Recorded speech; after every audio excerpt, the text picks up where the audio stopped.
Hello, so welcome to today's episode where I'm speaking with Michela Curti, who is a good friend of mine and a very professional lady who specialises in functional nutrition, and I hope you enjoy the content today.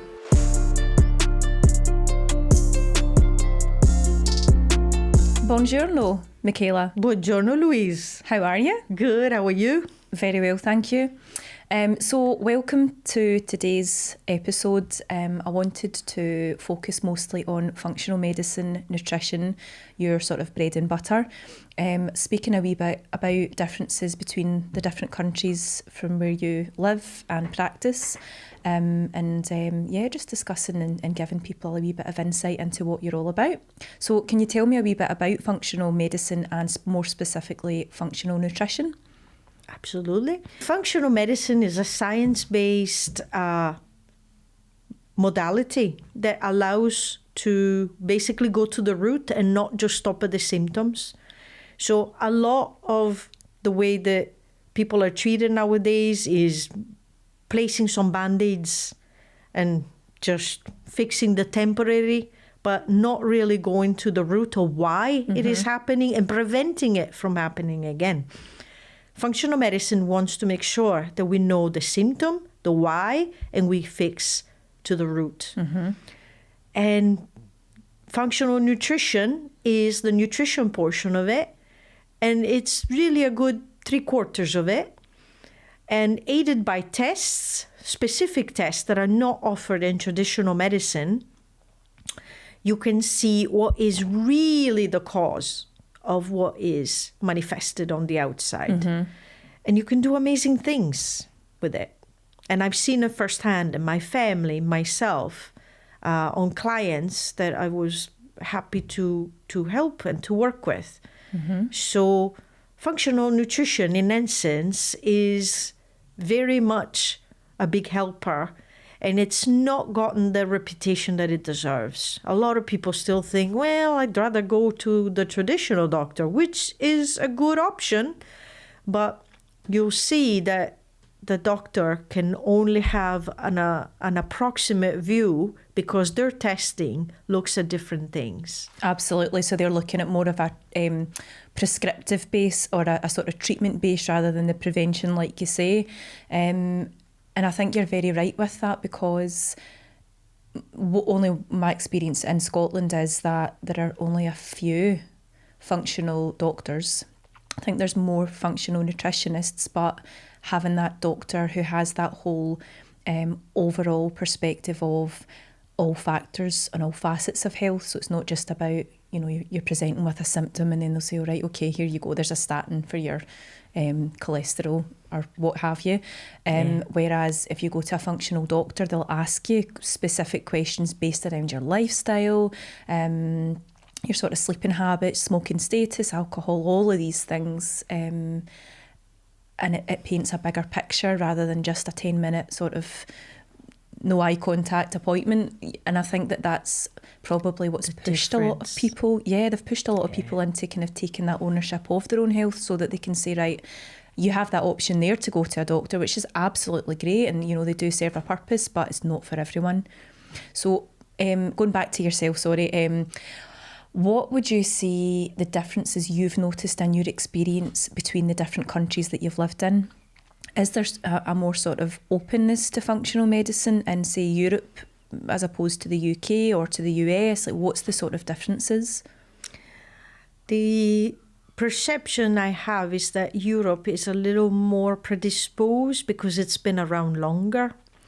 For the UK, I think it's going to take a while longer because it hasn't really been present for so long. And like every new thing, it takes time to be caught on by people. Also, I would say, compared to the US, where it's highly accepted, I would say that the difference is also given by the fact that here and in Europe, we probably have a lessened acceptance than in the US because we don't have a privatized system like in the US. In the US, if you don't have private insurance, you don't have coverage at all. So for them, going private, it's everything. For us, it's an option that we start looking at farther down the line because we have socialized services that we tend to look at much sooner than we want to go to pay. So you really need to take in consideration that people will look at those options in those countries first, whereas in the US, long time ago, we gave away the idea of anything socialized because we don't have it. Absolutely. And I think as well, just to touch on a point there, something that has occurred to me with the differences between the US and the UK, and it's something that you and I have spoke about before, but it's just when you were mentioning there about privatisation and things, I think looking from the perspective of preventative health, and I think, yeah, it's probably more widely accepted in the US, for example, to have private healthcare and functional medicine and more holistic views. But the irony behind this is, from the UK and Europe, I would say probably the produce is a much better quality than in the US. So that's the sort of other side of the game there, where I would say probably the nutritional content in foods and things is probably a higher, denser value than the US. Am I correct with that? I mean, I don't know. Absolutely. Yeah? Yes. Everything is so chemically dense over there, with things that are not even legal over here. Chemicals that are not allowed anywhere in the world are running around on vegetables in the US. So, yes, many patients actually do tell me that when they move away from the US, they lose weight without doing anything. And I really believe that a lot is, one, the portion sizes are gigantic in the US, but two, it's also the toxin load that just diminishes and their body just sheds all these extra pounds that are tied to the toxins. So a lot to be said about the nutrition. And of course, the UK and Europe has very much healthier foods, fresher. It's part of the makeup of the countries. The US is a bigger country, so there's a bigger need to maintain and preserve, and that is probably one of their common excuses to say that they have to put more preservatives, but then it has an effect on us. Absolutely. And I think that's probably one of the biggest talking points at the moment, I think, from my perspective and my experience in healthcare, is the whole hormonal imbalance thing. So the endocrine system, but I think the correlation between these artificial chemicals, synthetic foods, everything that's being pumped in the air, the water, everything, without being too in-depth about that has a direct correlation to the endocrine system and the upset on that. So what have you seen in your experience then? Have you seen sort of like an upsurge in that with people with sort of maybe earlier menopausal symptoms and maybe imbalances in men and women, and also the kind of transgender debate there, where the sort of hormonal system, if you like, has been upset, so it's the system's confused? What would you say about that? I've seen a mixed bag of conditions. I think the most glamorous ones, since I'm a nutritionist and not a doctor, have been more on the nutritious side, of course. But I can honestly say that I've had a hairstylist that had her toxin load to the max. And in functional nutrition, we know how somebody's toxin load is maxed out by a series of questionnaires that we fill out, and we determine by assessment what's going on. And when I revealed to her that in order to make a change in weight, we didn't need to only work on nutrition, but we also needed to work at the exposure in her environment, she absolutely laughed at me. And years later, she contacted me and she said, "I'm so sorry, you were absolutely right. And I didn't listen to you. I didn't know." And this is what I'm saying when I refer to the fact that it's very new. It's something that people are still grasping on.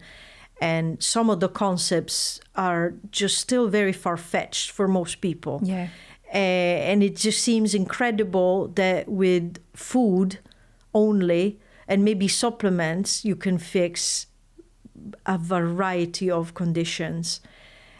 People are still thinking, really, vitamins? Vitamins? Or as they say in the US, vitamins? Vitamins are really powerful. Yeah, are the correct vitamins though? The correct ones, the ones that are extracted from food and are not artificially made, they do amazing things.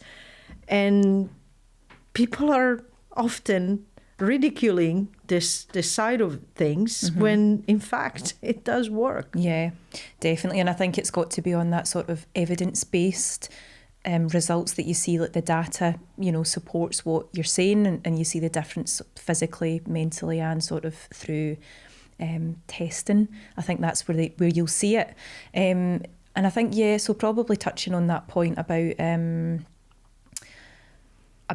hormones and the testing side of things as well. Have you seen any differences between countries? Sort of people present to you with different problems? Yes, I would say that the UK has a lot of issues related to the lack of sunlight.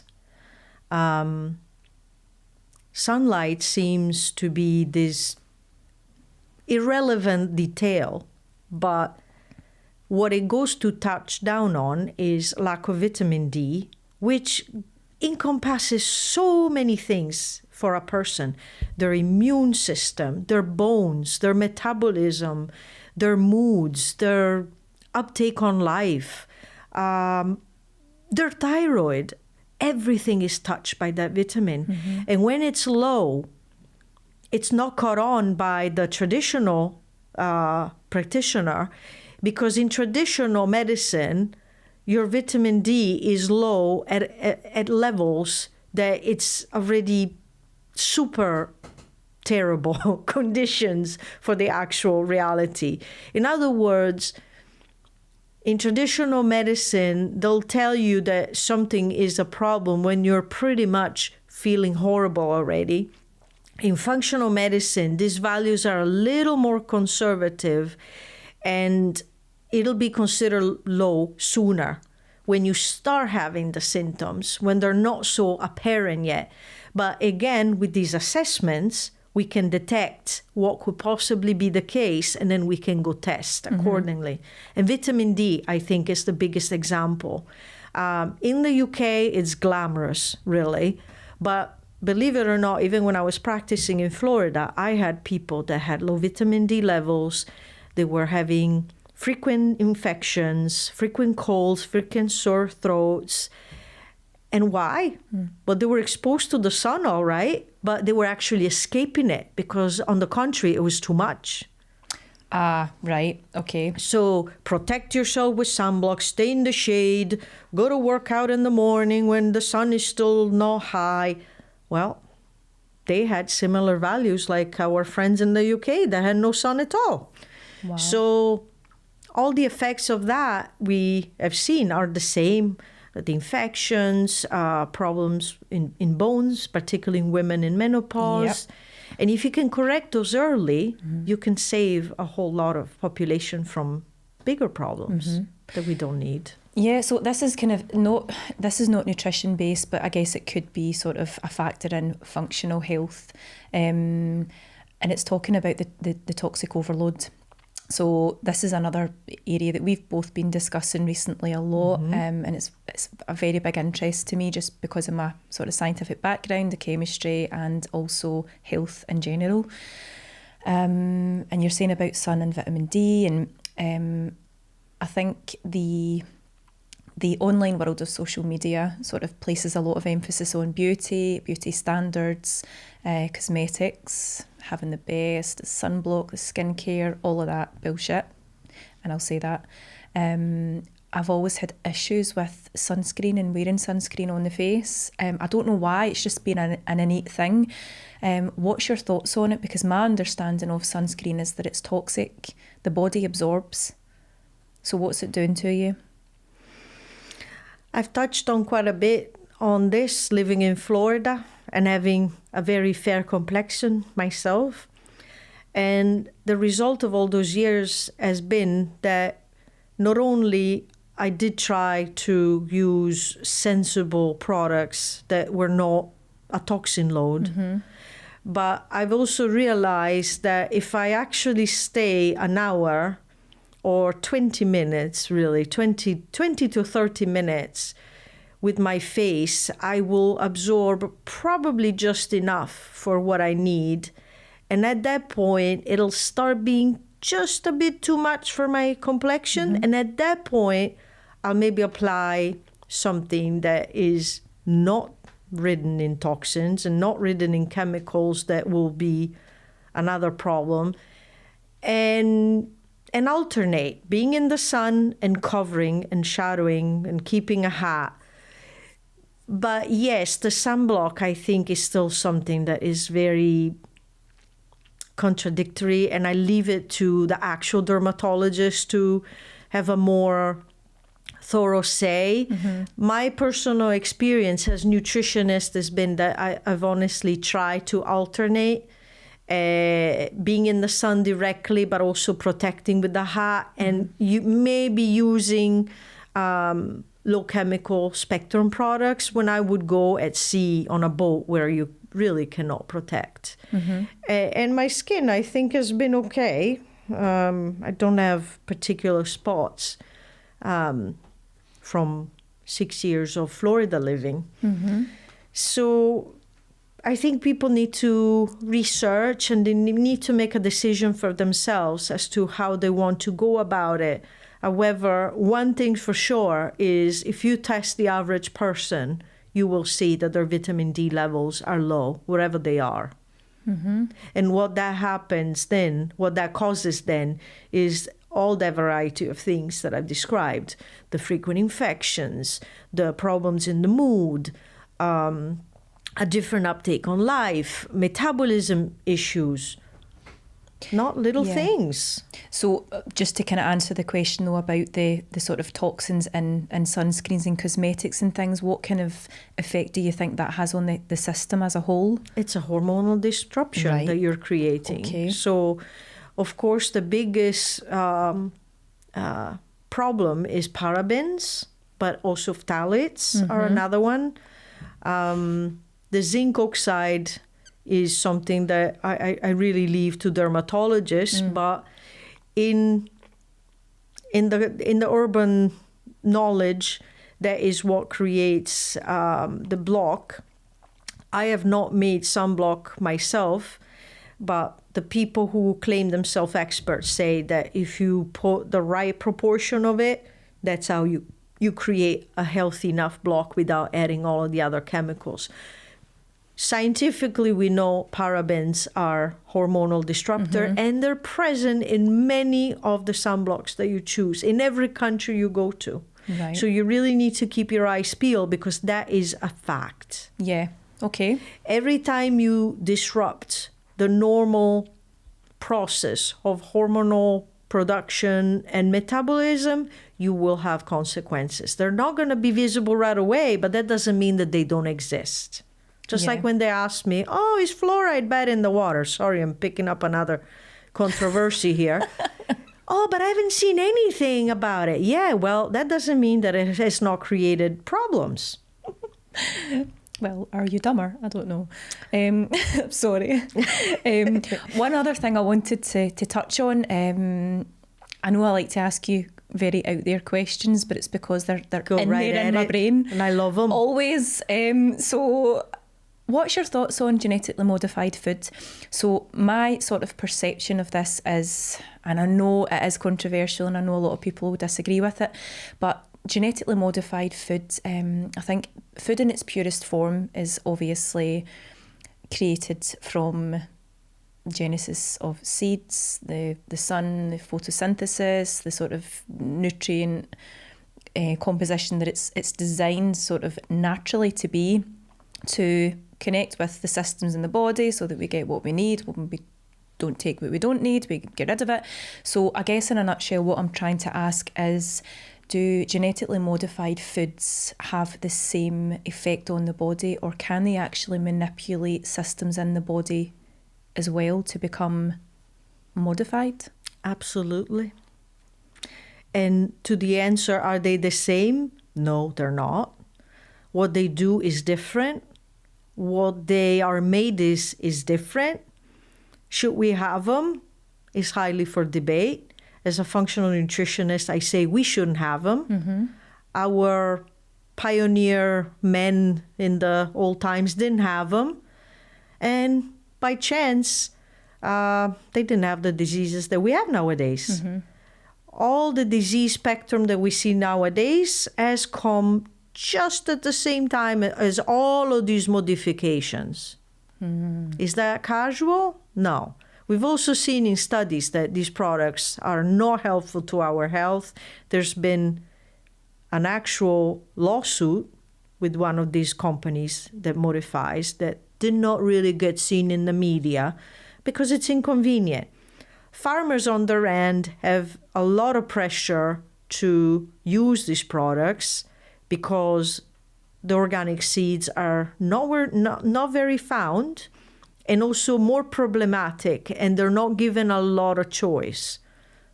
So I'm always on the farmer side, and I realize that they really don't have a lot of chances to do the traditional thing. I once sat on the plane of the daughter of a high caliber soup company, and she was very surprised to hear my stance on GMO because she was telling me, well, things cannot grow. No, things can grow. It's just that they don't grow at the speed and the rate that you may want them to. But what happens to a food that has been maneuvered and manipulated that much, then that is the problem. So I understand their perspective, but from the perspective of something that does healthy stuff to a body, that is a totally different story. And to make an example of how this has really been a factor in my choosing, I've once lived in Canada.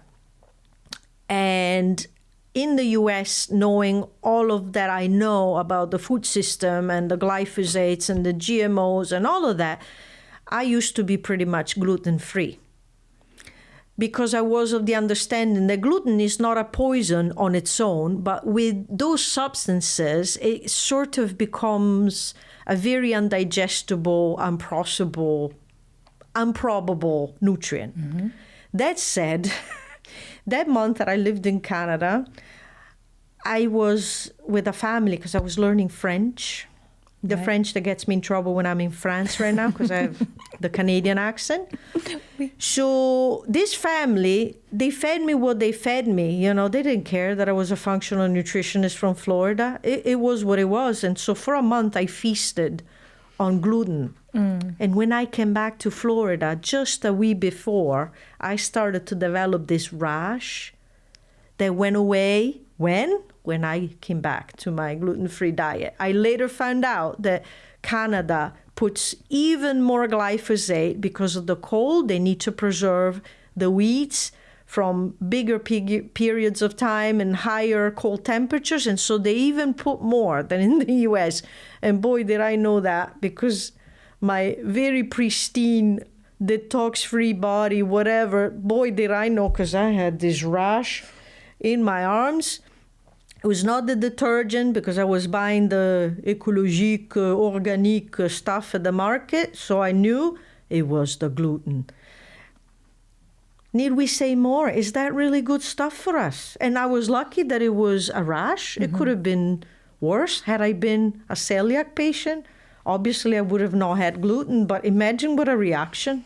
Absolutely. Or for any length of time, what it would be doing internally. So I think I wanted to touch a little bit upon different types of diets. Now, another controversial topic because diet's just a word, isn't it, really? Yeah. So one thing that I had heard about was seasonally local food. So when I used to do the cooking classes with the families and things, we would always try and promote sort of local produce, local farms, local, more organic-based products, or produce, really. So would you agree that it's best to eat for your own genetic makeup close to the area that you live in? Do you think that there's truth in that? Or, because I know we're kind of shipping in papyrus and all, not papyrus. Not papyrus. You mean avocados or papayas? Papaya. Yeah, so we're shipping in exotic fruits, let's just say that, and maybe your genetic makeup's not that it's not been designed for that, but maybe it's just what we have been conditioned into, that we are used to sort of like potatoes and mince and veg, and the kind of things that you're being brought up on. So would you say there's any truth in that? I think there's a lot of truth in that. However, I also do think that we should keep a balance about that, because there are certain things that certain countries are too poor of. And therefore, we maybe need to get a little bit from abroad. For example, vitamin C, antioxidants, we're a bit low here in the UK with our local produce. So yes, we can get the carotenes from the delicious carrots. Beetroot as well. But then we have the potatoes and the cabbage, and then we're lacking a lot. Mm-hmm. So yes, it should be our focus to first focus on what we have locally, because that has the highest nutrition, has the lowest shipping cost, the highest retained nutritional value because it has not traveled very much. It also has probably been sprayed strange stuff less because it has not had to endure a trip at all.